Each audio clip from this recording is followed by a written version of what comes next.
What is up, guys? It's your boy Rick Gakis, and today we have a brand new Xur Inventory review for the weekend of February 20th to the 23rd. And so, let's get started.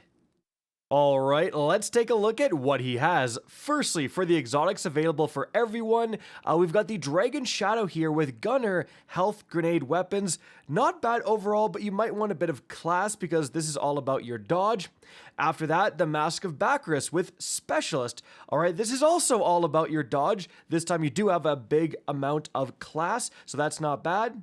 Then we've got the Aeon Safe. Bit of a weird one here where you can select your perk. Overall, most people used this back in the day to gen heavy in like Nightfalls. Bulwark is probably not what you want to see. Then we've got the Canvas Ridge Lance Cap. This is going to improve your diamond lances, which you can create with a bunch of different things, including grenades. So we have Grenadier here. It's kind of just okay, though. Then we've got the Stag with Grenadier. No class, which you probably do want because this is going to improve your rifts. So it's kind of just okay. However, 61, the cap right now is 63, so that's pretty high. Then we've got the Osmiancy Gloves. Unfortunately, Specialist is not what I want to see with, you want more grenade with this. And then we've got your exotic class items. Now remember, guys, we have Gunner, Specialist, and Bulwark. Gunner, Specialist, and Bulwark. Well, if you switch this ghost mod right here, I'm going to switch it to Grenadier. Let's see if we can change those. Now we've got Brawler, Gunner, and Bulwark. So there you go. By switching those ghost mods, you can switch the archetypes of these exotics and hopefully get the exact ones you want. So, moving on from there, let's check the more strange offers. Absolutely nothing. Raid banners and crap. Then for the other weapons here.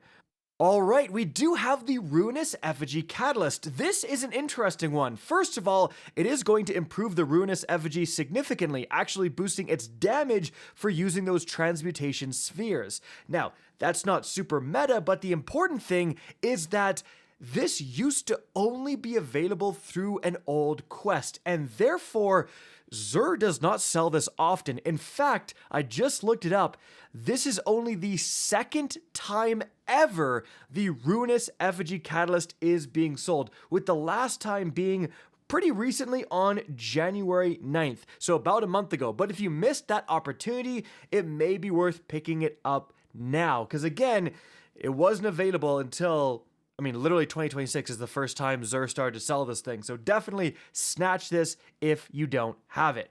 After that, we've got the Sweet Business Catalyst. This is just okay, like reducing the flinch. Some people really love the Sweet Business, but again, it's not super meta. Then we've got the Prospector, decent grenade launcher, nothing crazy. Wave Splitter, same thing, but a trace rifle. Monte Carlo, really good for certain melee builds, but nothing insane. And this week's Hawkmoon is Killing Wind, Chambered Compensator, Polymer Grip, absolutely not. That's terrible. All right, now as for the other weapons, Silicon Neuroma here, with, I think, Steady Hands plus Demo, absolutely not. We've got the Burden of Guilt here with High Impact Reserves, which is very good on a fusion rifle. Killing Wind, kind of just mid-tier, but we do have Hammer Forged for the range, as well as Particle Repeater for the stability with a Charge Time Masterwork. This is really not bad. Like, High Impact is good. Hammer Forge for range is good. Stability, remember, that's going to influence like how much your fusion rifle goes upwards, like the tightness of the spread is impacted by stability. And Killing Wind is not terrible, so overall, like decent Burden of Guilt. Now, Editor Cac is popping in here to say Light.gg has this role ranked as an A tier. And so if you missed out on getting a good Burden of Guilt, this is actually your chance. Not the God roll, though. You have the different times here with Moving Target, Focus, Fury, not very good, but this is craftable, keep in mind. Then we've got the Wolf Tone Draw from back in the day. Archer's Tempo, Harmony, a bit of an interesting one with Harmony. Like, if you can get Harmony going on your bow, it does actually do a lot of damage, but I don't think it's necessarily super amazing or meta or anything like that. Then we've got a loaded question here with Under Pressure, Eye of the Storm, not really that amazing. We've got the Chronophage with Destabilizing Rounds, which is actually quite good. Autoloading holster, not really so much. Again, this one is craftable, however, keep in mind, one of the better craftable trace rifles, actually.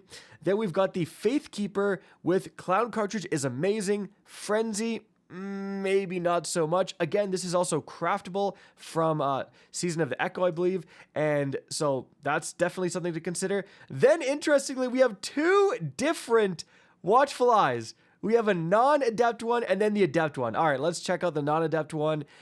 This has sword logic and hip fire grip. Unfortunately, sword logic great with this. Hip fire grip, absolutely not. So no thank you. Now, as for the adept one, we've got sword logic and then wellspring. Again, not that amazing, unfortunately. But if you just want to grab, you know, an adept weapon, because why the heck not, you could. Very cool looking machine gun. The god roll of this thing is actually really good. It can get like killing tally plus ammo perks and stuff. So unfortunately, like, I can't believe it's selling two of the same gun. Like, what are we doing here, guys? And they both suck. Okay. All right, so overall, kind of a mid-weekend, with the highlights definitely being that Ruinous Effigy Catalyst only sold for the second time ever, and a pretty darn good Burden of Guilt roll. Everything else, pretty mid or bad. But guys, that's it for the video. I hope you enjoyed and found this informative. If you did, please remember to help me out by simply rating and especially sharing this video. If you guys want to see more Destiny 2 content similar to this, don't be afraid to slap that subscribe button. If you want to get in touch with me and keep up to date with the latest channel activity, the best way is to follow me on Twitter at RickCacus, that is linked in the description down below. Again, I hope you enjoyed the video, and as always, have a good day.